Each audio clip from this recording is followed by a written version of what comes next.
Very good evening to you with Sports Night. I'm Damien Best. We start with this one. Shea Hope, well, he struck his second one-day international century to help West Indies tie the second one-day international against India today.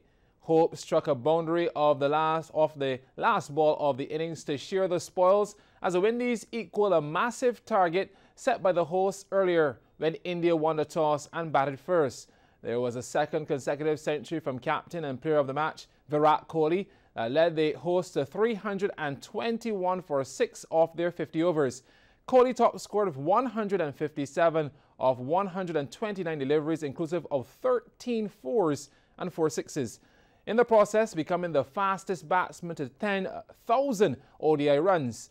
Now, the Windies' attack was led by Ashley Nurse, who finished with figures of 2 for 46. Well, in reply, the Windies made 321 for 7 off their 50 overs.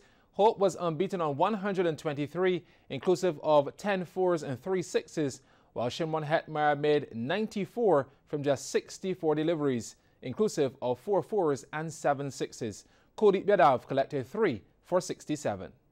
The Antigua and Barbuda Olympic Association and that country's ministry of sports, they have been warned of possible sanctions against athletes and coaches by the Caribbean Regional Anti-Doping Organization if the country does not move to immediately regularize its doping control mechanisms and improve its program implementation.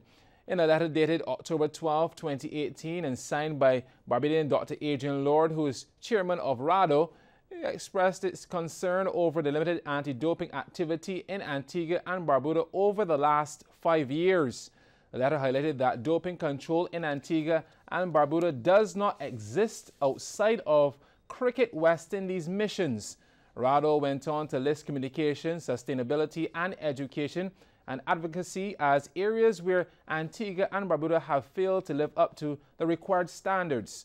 Both the Olympic Association and the Ministry of Sports replied to RADO, pledging to prioritize the appointment of a new island representative following the elective General Assembly of the National Olympic Committee. They also sought to place on hold any pending sanctions by RADO on the country's athletes and coaches. However, Dr. Fillmore Benjamin, who is head of the Sports Medicine Association and that country's anti-doping program, has refuted the claims, stating that the local body has been active in some areas. When contacted, Dr. Benjamin labeled the circulation of the report as malicious, calling it strange that the release of the concerns by RADO were never sent to him or discussed with him. Well, the St. Michael's School were double winners in their opening fixtures of the NSC Secondary School Volleyball Competition. Playing at home in Martindale's Road, SMS beat Barbados Community College in both the boys and girls games to walk away with the victories. CBC's Akeem Klinkit reports. SMS in the blue versus BCC, both teams doing the basics, looking for an opening, but SMS did well in this possession, saving the point after failing to set up an attacking play. St. Michael, however, weren't made to pay for the free ball, BCC going wide with the bump.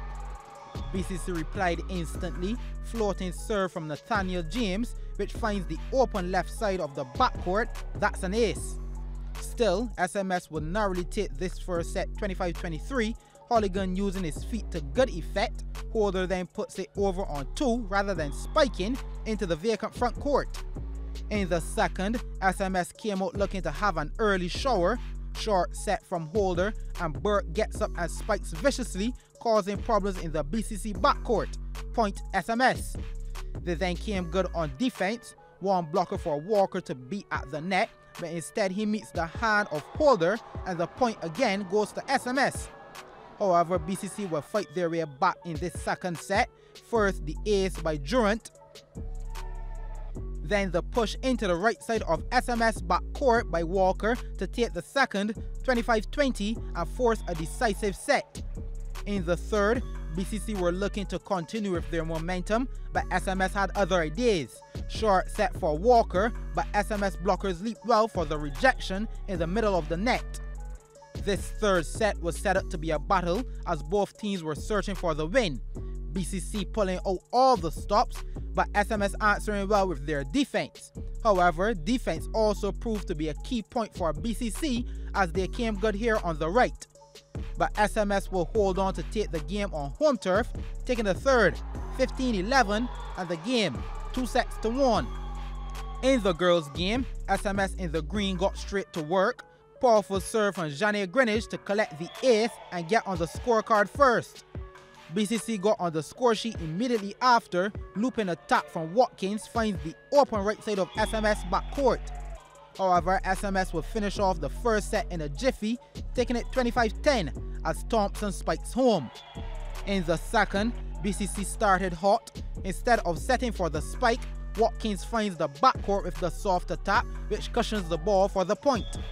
SMS replied with an ace through Thompson to make their claim in finishing the game in 2 sets a lot easier. SMS eventually achieving their goal, powerful spike through the middle to take the second, 25-11, and the game 2-0. Akeem Klinkett, CBC Sport. Thanks, Akeem. Let's stay on court. Barbados Workers Union Diamonds netted another big win recently in the Sir Roy Trotman zone of the Barbados Workers Union netball competition. Playing at the National Stadium, the Diamonds defeated Yorkshire Goodrich Ballers by 44 goals. Meanwhile, Chickmont Ballers were able to conquer NAS Ballers in the Linda Brooks zone. Once again, Akeem Klinkett reports.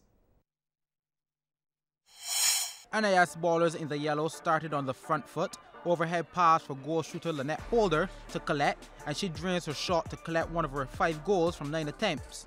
Now it's Chickmont Ballers' turn on the attacking end.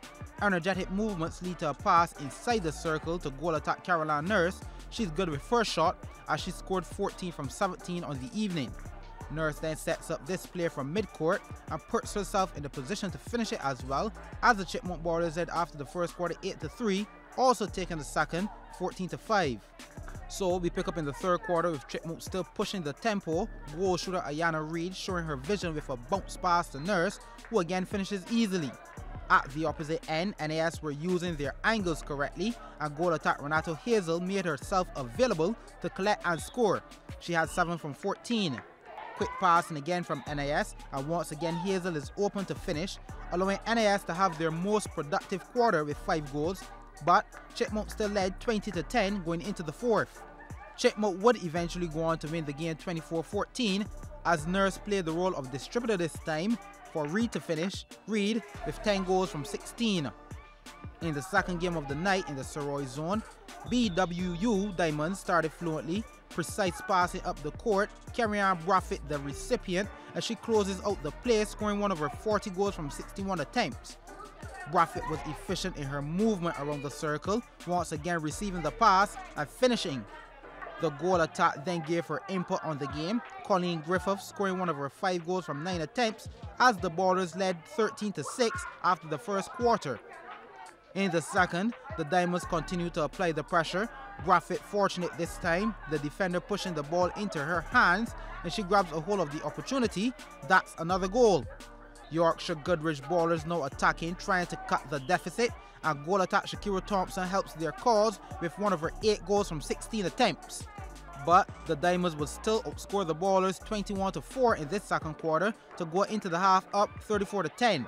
The Diamonds also outscored the Ballers in the third 13-5, so we pick up in the fourth with the score on 47-15 as Diamonds continue to extend their lead, adding another goal to their tally. The Diamonds now putting on an exhibition in passing, their movement opening up space for the easy shot, which is buried. Diamonds going on to close out the game, scoring another 17 goals in the fourth to finish the game 64-20. Akeem Klinkett, CBC Sports.